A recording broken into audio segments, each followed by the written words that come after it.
दोस्तों मैं सुमन आज क्लास ऑफ फैक्ट्स के एक न्यू वीडियो को लेकर आप लोगों के सामने फिर से हाजिर हूँ। मैं आप लोगों को बता दूं कि मेरा व्यूअर्स तो ज्यादा नहीं हो रहा है, लेकिन वीडियो में कमेंट बड़ा अच्छा आ रहा है। मतलब आप लोगों को वीडियो देखने में मजा आ रहा है। सच बोलिए, आ रहा है ना?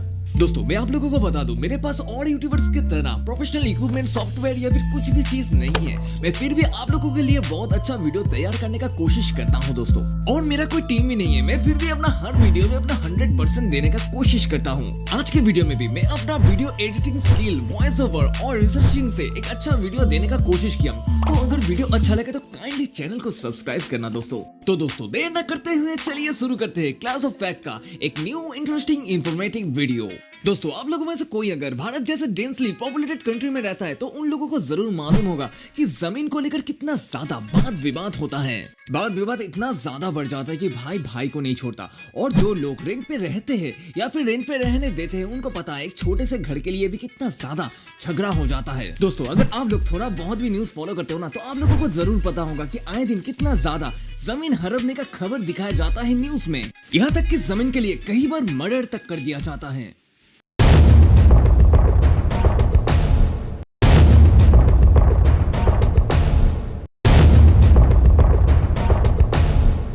अभी मेरे हिसाब से ऐसा होने के पीछे सबसे बड़ा कारण है दुनिया में इंसानी पॉपुलेशन बहुत ज्यादा हो चुका है।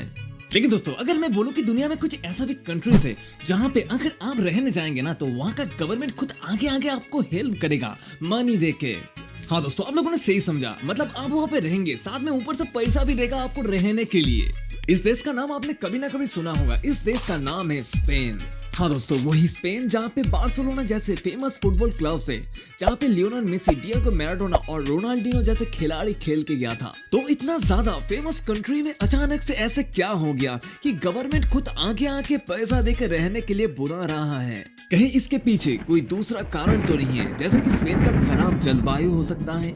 अगर आप लोग भी ऐसा ही सोच रहे हो तो मैं आपको बता दूं कि स्पेन का जलवायु बहुत ज्यादा अच्छा है। और तो स्पेन का वेदर इतना ज्यादा अच्छा है कि स्पेन अपने हल्के वेदर के कारण हर साल 8.5 करोड़ से भी ज्यादा टूरिस्टों को अपनी ओर आकर्षित करता है। तो दोस्तों स्पेन जैसे हरे भरे कंट्री में इतना ज्यादा खालीपन कैसे हो गया कि गवर्नमेंट को खुद आगे आके पैसा देके बाहर के लोगों को अंदर बुलाना पड़ रहा है? दोस्तों मैं इन सब क्वेश्चनों का आंसर दूंगा आपको, लेकिन इससे पहले बोल देना चाहता हूँ कि स्पेन के हर एक इलाके में ऐसा हालत नहीं है, बल्कि कुछ इलाके में तो बहुत अच्छा खासा पॉपुलेशन है। जैसे कि बार्सिलोना जैसे इलाके में बहुत अच्छा खासा पॉपुलेशन है।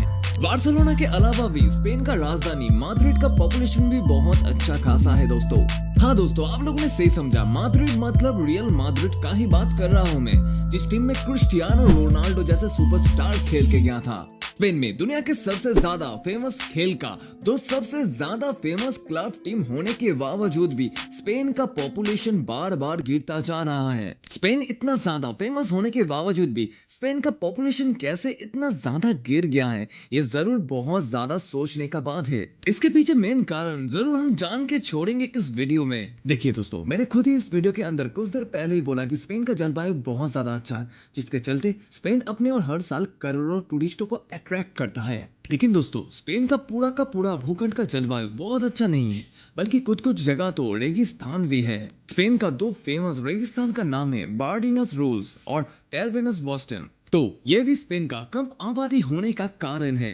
और दोस्तों रेगिस्तान होना एक अलग बात है, लेकिन स्पेन का कुछ ऐसा भी जगह है जो कि रेगिस्तान तो नहीं है, लेकिन इतना ज्यादा सूखा है कि वो रेगिस्तान जैसा ही लगता है। सूखा जगह मतलब पानी की कमी। और अगर पानी की कमी हो तो कैसे कोई इंसानी सभ्यता आगे बढ़ सकता है? और इंसानी सभ्यता का बात छोड़िए, बस कोई एक इंसान कैसे सरवाइव कर सकता है दोस्तों पानी की कमी से? अभी पानी किसी भी इंसान के लिए कितना ज्यादा जरूरी है ये आप लोगों को समझाने का कोई जरूरत नहीं है। लेकिन दोस्तों अभी आपके मन में एक और क्वेश्चन आ सकता है कि रेगिस्तान तो भारत में भी है, लेकिन भारत में जनसंख्या का कमी कहीं दूर दूर तक नहीं है। भारत में सिर्फ रेगिस्तान ही नहीं है, रेगिस्तान के अलावा भी बहुत सारे ऐसे जगह है जहाँ पे बहुत ज़्यादा सूखा पड़ता है। और इसके अलावा भी बहुत पहाड़ी अंचल भी है जहाँ पे जनसंख्या बहुत कम है। फिर भी भारत में जनसंख्या का कमी दूर दूर तक नहीं है। तो स्पेन में ऐसा क्या हो गया कि स्पेन में इतना कम जनसंख्या हो गया? जहाँ पे स्पेन इतना ज्यादा फेमस प्लेस है और साथ में स्पेन का जलवायु भी ज्यादातर अच्छा है, तो स्पेन का जनसंख्या तो बढ़ना चाहिए था ना, अचानक से घट कैसे गया? दोस्तों अभी मुझे पता नहीं कि आपको क्या लगता है, लेकिन मुझे लगता है कि अंदर बहुत ज्यादा कुछ बड़ा बात है। मतलब दाल में काला है या फिर काले में थोड़ा सा डाल है। लेकिन दोस्तों अगर आपने ये वीडियो क्लिक कर लिया है तो आपको बहुत हद तक सही उत्तर मिलेगा, तो काइंडली इस चैनल को सब्सक्राइब करके रखिए। दोस्तों आपको इन सब क्वेश्चनों का आंसर पाने के लिए बहुत टाइम ट्रैवल करना होगा। हाँ दोस्तों, जिसे हिंदी में समय यात्रा कहते हैं। पता है दोस्तों, बहुत ज्यादा कॉस्टली है, लेकिन मेरे चैनल की मदद से आपको फ्री में करवा दूंगा। ये राज जानने के लिए हमें आज से 439 साल पीछे जाना होगा, यानी 1585 में स्पेन में एक यूनियन हुआ करता था जिसका नाम था हैब्सबर्ग, जो कि फ्यूचर में साल 1700 तक चला था।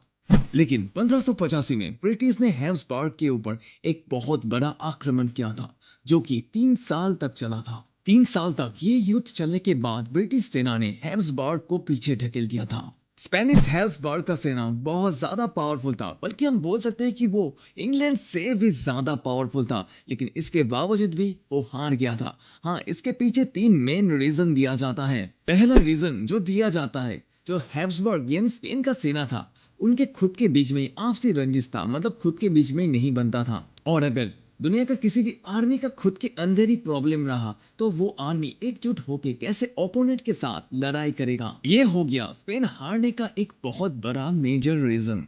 सेकंड रीजन जो दिया जाता है, ब्रिटिश यानी इंग्लैंड ने उस समय का जो तोप था, उन तोपों का इस्तेमाल स्पेनिश आर्मी के ऊपर बहुत ज्यादा एक्यूरेटली किया था।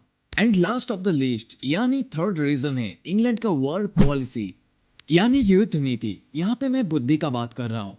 मतलब इंग्लैंड ने जिस बुद्धि के साथ स्पेन के खिलाफ युद्ध किया था, वही इंग्लैंड को जीत दिलाया था। युद्ध में इंग्लैंड तो जीत गया था, लेकिन स्पेन हार गया था। और स्पेन युद्ध में हार गया था, इसका मतलब है बहुत सारे स्पेनिश इंसान मर गया था युद्ध में। अभी स्पेन का जनसंख्या इतना कम है, इसके पीछे एक रीजन एंग्लो स्पेनिश वॉर भी है। लाखों की संख्या में जनता मर गया था उस युद्ध में, तो उस युद्ध का प्रभाव आज के जनसंख्या में तो जरूर पड़ेगा। दोस्तों अगर बस इस युद्ध का बाद होता तब भी चलता, लेकिन इसके बावजूद भी बहुत सारे वॉर हुआ है स्पेन में। जैसे हमारे पूर्वजों ने भारत के फ्रीडम के लिए लड़ा था, बस साल थोड़ा अलग है। इंडिया को अपने फ्रीडम के लिए तकरीबन 250 साल तक ब्रिटिश की गुलामी सहन करना पड़ा था। उसके बाद 1947 15 अगस्त को भारत को फ्रीडम मिला था ब्रिटिश से।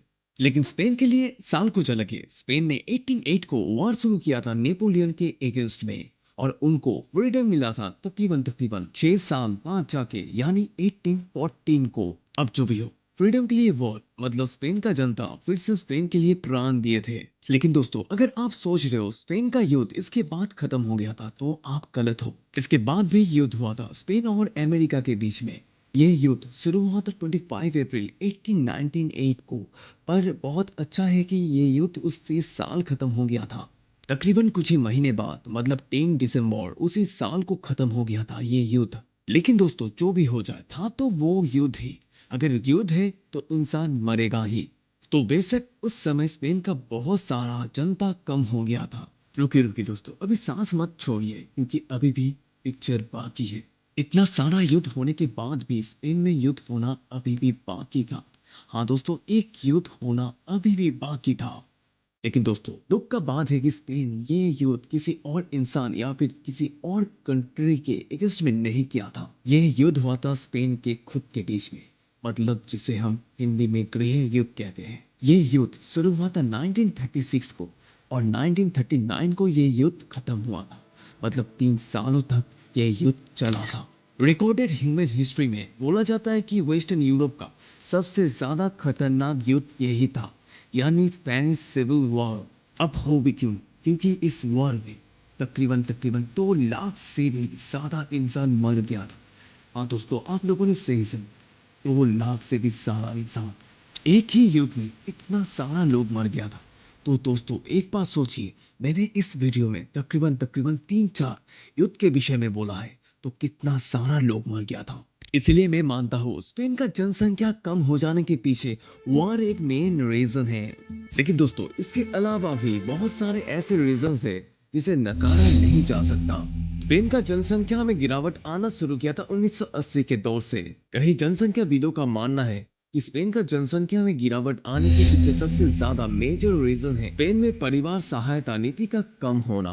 दोस्तों मेरे हिसाब से ये पॉइंट सबसे ज्यादा सही है, क्योंकि स्पेन एक लौता ऐसा कंट्री है जो कि वेस्टर्न यूरोपियन कंट्रीज के अंदर सबसे कम परिवार सहायता नीति के पीछे खर्चा करता है। अपने जीडीपी का बस 0.5% स्पेन खर्चा करता है।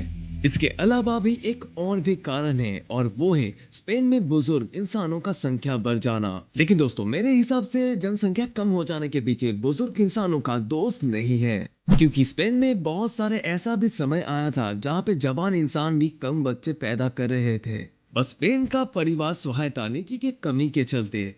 पर दोस्तों ये भी सही है, 2002 से लेकर 2024 तक स्पेन में बुजुर्ग इंसानों का संख्या 3 मिलियन बढ़ चुका है। अभी दोस्तों जो भी हो, स्पेन का सरकार के विषय में बोलिए या फिर जनता की, लेकिन स्पेन का सिचुएशन पहले से भाप ना पाने के कारण से स्पेन का आज ऐसा हालत हुआ है। और अब जाके स्पेन बाहर के देशों के लोगों को भी गोल्डन वीजा देके अपने देश का नागरिक बना रहा है।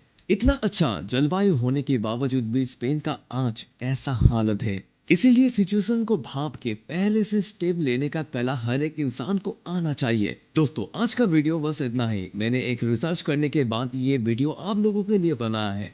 अगर कोई भी भूल हो जाए तो काइंडली मुझे कमेंट बॉक्स में जरूर बोलना। धन्यवाद दोस्तों। और हाँ दोस्तों, मैं सुमन, इससे पहले भी मैंने आप लोगों को बोला है, अगर मेरा वीडियो अच्छा लगे तो काइंडली चैनल को सब्सक्राइब करना मत भूलना। लेकिन और स्पेशली आप लोगों को बोल देता हूँ कि मेरा चैनल का सब्सक्राइबर बहुत कम है, तो काइंडली कर देना दोस्तों।